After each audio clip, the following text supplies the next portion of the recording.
तो एक word problem लेते हैं वन डायमेंशनल हीट इक्वेशन की।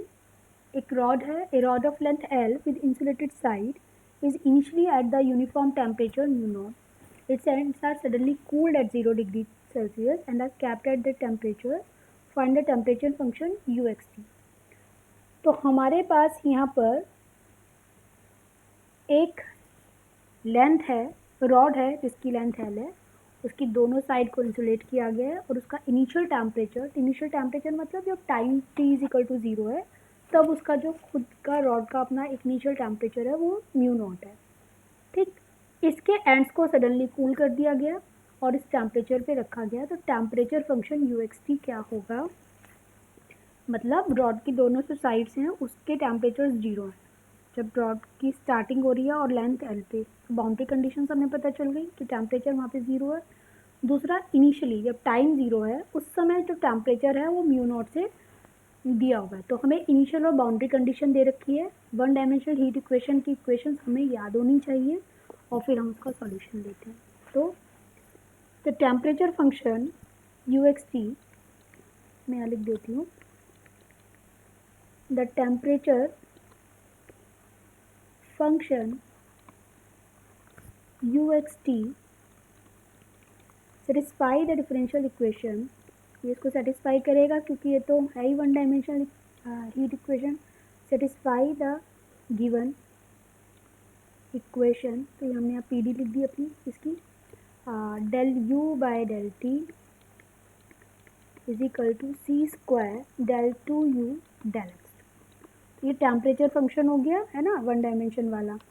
अब इसको हमने इक्वेशन 1 कह दिया। इसका सॉल्यूशन हमने प्रीवियस लेक्चर में सीखा है, तो मैं सॉल्यूशन अब डायरेक्टली ले रही हूँ, बट एग्जाम में बार बार मैं आपसे कहती हूँ कि इनके सॉल्यूशंस वहाँ आपको करके दिखाने हैं। अगर आप 3 केसेस पे नहीं कर सकते तो पर्टिकुलर केस का तो आपको करना पड़ेगा वर्ड प्रॉब्लम के केस में। तो we know that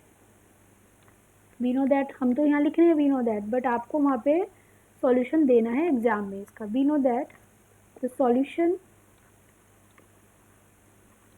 solution of above equation is, तो कितना हो जाएगा, uxt जो है वो x और t का फंक्शन है, uxt इज इक्वल टू कितना था हमारे पास, c1 cos px c2 sin px और c3 e की पावर माइनस सी स्क्वायर टी स्क्वायर टी। ये इसका सॉल्यूशन हमने डायरेक्टली ले लिया, बट आपको मैं फिर से कह रही हूँ इसको एग्जाम में सॉल्व करके देना है। अब बाउंड्री कंडीशंस लिखते हैं। तो बाउंड्री कंडीशंस क्या है हमारे पास, टेम्परेचर बिल्कुल रॉड की स्टार्टिंग पे 0 है और टेम्परेचर चाहे टाइम कुछ भी हो पर टेम्परेचर वहाँ पे नहीं, वो इंसुलेशन वाला पार्ट है, और लेंथ L पे भी 0 है। और इनिशियल कंडीशन हमें क्वेश्चन में क्या दे रखी है, इनिशियल कंडीशन कब होती हैं, जब टाइम 0 होता है। तो इनिशियल कंडीशंस जो है हमारे पास वो हमारे पास है ux0, जब टाइम 0 है तब वो म्यू नॉट है। तो हम तीनों कंडीशन अपने सॉल्यूशन में लगाएंगे। तो पहली बाउंड्री कंडीशन लेते हैं। तो फर्स्ट बाउंड्री कंडीशन, तो हमने यहाँ पहली बाउंड्री कंडीशन लिख ली जो थी u0t इक्वल टू 0, और u क्या है, u is equal to c1 cos px plus c2 sin px और e की power minus p square c square t।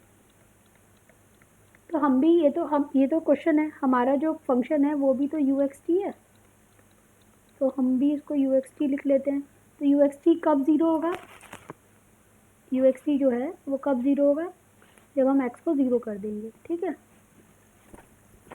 तो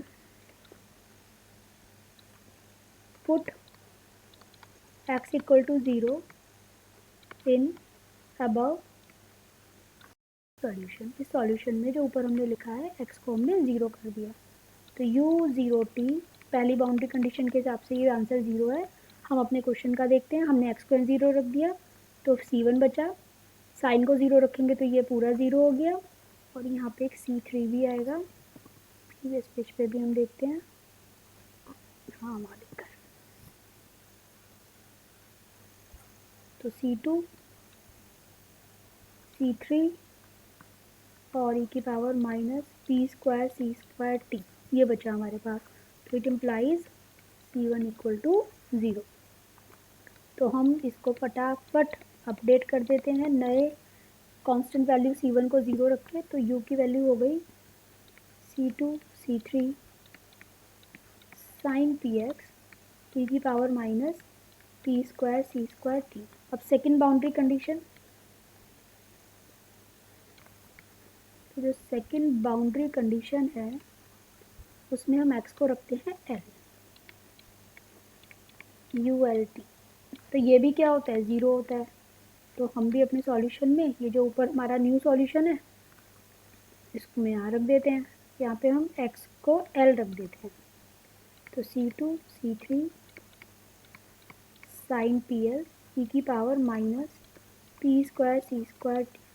तो इसमें इस वाले केस में कौन 0 होगा, साइन पी एल 0 होगा, क्योंकि इसको तो मैं 0 नहीं कर सकती, आंसर में है। C3 को 0 नहीं कर सकती क्योंकि आंसर को 0 कर देगा।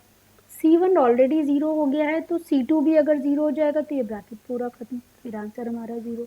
तो साइन पी एल 0 होगा, उसकी वजह से 0 बन रहा है यहाँ पे। तो हम इसको साइन एन पाई के इक्वल ले लेंगे, और जो कांस्टेंट p हम अपने सॉल्यूशन में लेते हैं, जब हम इक्वेशन सॉल्व करते हैं वहाँ पे हम p लेते हैं ना, उसकी वैल्यू रहेगी ये आ गया। तो अब इसको सॉल्यूशन में अपडेट कर देते हैं। तो सॉल्यूशन जो है हमारा C1 तो 0 हो गया, C2 और C3 है हमारे क्वेश्चन में ना, C2 भी है C3 भी है, और साइन PL, तो P की वैल्यू हो गई n pi x by l, ठीक।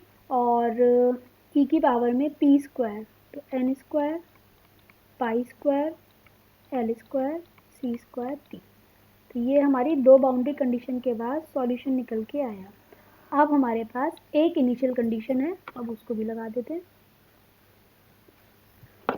तो हमारी इनिशियल कंडीशन क्या कह रही थी, इनिशियल कंडीशन में था कि अगर t 0 हो जाएगा तो u x 0 की वैल्यू म्यू नॉट हो जाएगी। तो हम अपना पीछे से सॉल्यूशन ले आते हैं जो अभी हमने बिल्कुल अपडेट करा है। तो C2 C3 sign n pi x by l ई की पावर माइनस पी स्क्वायर की जगह हमने रखा था n स्क्वायर पाई स्क्वायर सी square over l square t. अब हम इसको पहले तो एक जनरल सॉल्यूशन बनाते हैं, मोस्ट जनरल सॉल्यूशन इज, तो यू एक्स टी, ये हमारे उसको हम नाम दे देते हैं बी एन।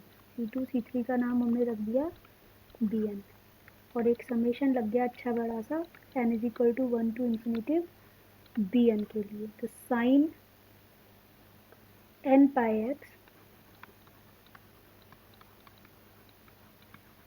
और e की power minus n square pi square C square T by L square, ठीक है। ये मोस्ट जनरल सॉल्यूशन हो गया। अब हम यहाँ पे इनिशियल कंडीशन का यूज़ करेंगे।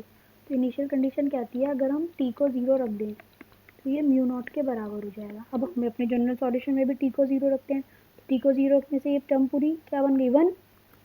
तो summation n is equal to 1 to infinitive B N sine n pi x by l, ठीक।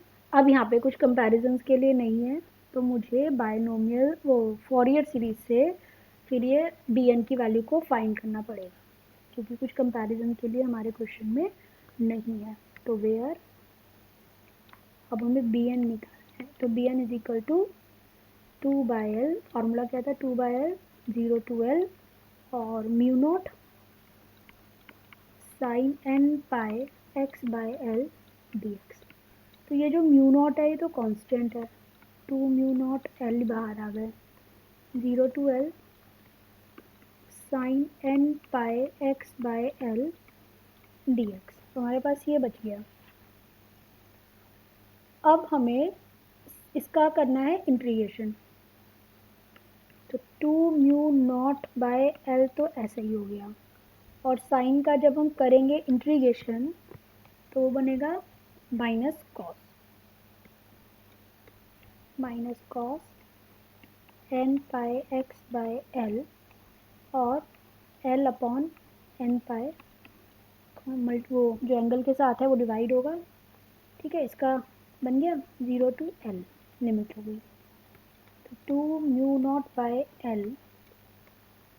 अब यहाँ पे आप x को L रखो तो L से L कट जाएगा, तो माइनस कॉस n π की वैल्यू होती है -1n L/n π। एक लोअर लिमिट का माइनस, एक हमारे क्वेश्चन का माइनस 0। अब यहाँ 0 रखोगे cos 0 1 होता है, तो L/n π। अब हम L/n π को बाहर ले लेंगे, तो हमारे पास था bn = 2μ0/L। एक बार हम देख लेते हैं प्रीवियस पेज पे, 2μ0/L हमने ले लिया, L/n π बाहर लेना है,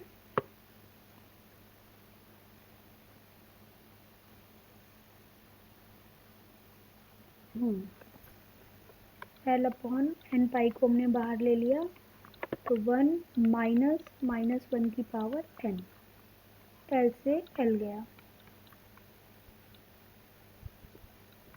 2μ0/n π 1 - 1 की पावर n, ठीक है। ये हमारा bn आ गया। अब bn को तो ढूंढना था, अब सॉल्यूशन हम लिख सकते हैं कि uxt मोस्ट जनरल सॉल्यूशन वाला जो इक्वल टू n1 से infinitive bn sin n πx/L e की पावर -n²π² L² C²t।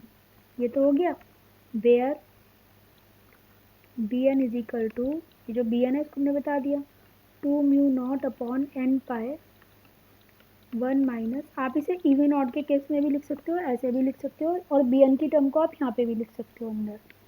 तो bn को आप अंदर रखोगे तो 2μ/π बाहर आ जाएगा क्योंकि समेशन n के लिए डिफाइन है, तुम इसको अंदर भी लिख सकते हैं। तो 1 - 1 की पावर n ओवर n, बाकी आ ही गया, sin n πx/L e की पावर -n²π²C²t। ये सॉल्यूशन आ गया इसका। मेन चीज़ bn निकालने पे ध्यान देना है, बाउंड्री कंडीशंस तो आराम से निकल जाएंगी, लेकिन जो bn है वो हमें देखना है कि कंपैरिजन से मिलेगा या फिर हमको वो फॉरियर कोफिशिएंट, फॉरियर के फॉर्मूलेस लगाने पड़ेंगे।